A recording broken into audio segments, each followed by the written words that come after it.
Hello friends, welcome to my YouTube channel cooking journey with ફ્લેવરમાં હું મેઘા પંચાલ આપનું સ્વાગત કરું છું। તો પવિત્ર શ્રાવણ માસ નિમિત્તે આજે આપણે બનાવીશું સાબુદાણાની ખીર, એ પણ કંઈક નવી જ રીતે। તો ચાલો બનાવવાની શરૂઆત કરીએ। સાબુદાણાની ખીર બનાવવા માટે મેં અહીં 500 ગ્રામ દૂધ લીધું છે। દૂધ ફૂલ ફેટ મિલ્ક લીધું છે મેં। હવે આપણે દૂધનો એક ઉકાળો લાવીશું। દૂધનો ઉકાળો આવે ત્યાં સુધી આપણે જોઈ લઈએ જે સામગ્રી આપણે અંદર એડ કરવાની છે।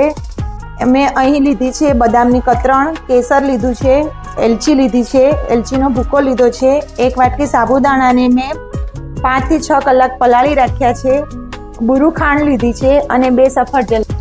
દૂધનો એક ઉકાળો આવી ગયો છે, એમાં આપણે થોડું કેસર એડ કરીશું। ત્યારબાદ જે સાબુદાણા પલાળીને રાખ્યા છે આપણે એ એડ કરીશું। હવે આપણે આના 2 થી 3 ઉકાળા લાવીશું। સાબુદાણા એડ કર્યા પછી 2 થી 3 ઉકાળા લાવીશું, પણ વચ્ચે વચ્ચે આપણે એને આ રીતે હલાવતા પણ રહીશું જેથી ખીર આપણી નીચે ચોટે નહીં।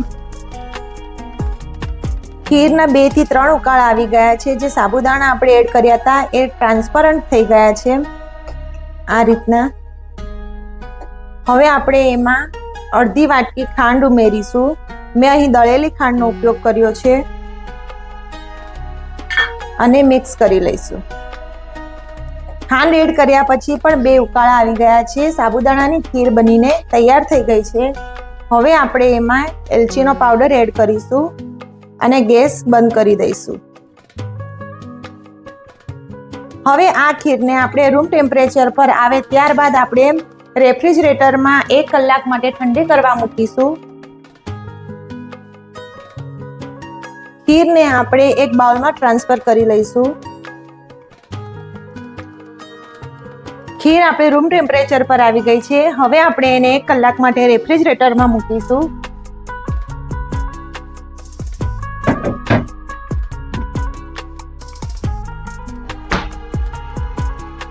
ખીર ઠંડી થાય ત્યાર સુધી આપણે આ સફરજનને કટ કરી લઈશું।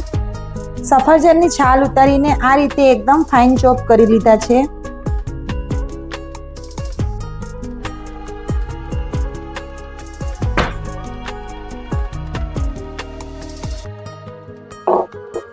ખીરને ફ્રીઝમાં મૂક્યા પછી 1 કલાક થઈ ગયો છે। હવે આપણે એમાં જે આ સફરજનના ફાઇન ચોપ કરીને રાખ્યું હતું એ એડ કરીશું અને મિક્સ કરી લઈશું। ત્યારબાદ જે બદામની કતરણ છે એ કતરણ એડ કરીશું અને મિક્સ કરી લઈશું। તો નવી જ રીતથી સાબુદાણાની ખીર બનીને તૈયાર છે। તો ફરીથી મળીશું આવી અવનવી રેસીપી સાથે અને એક નવા જ વિડીયોમાં। Bye bye.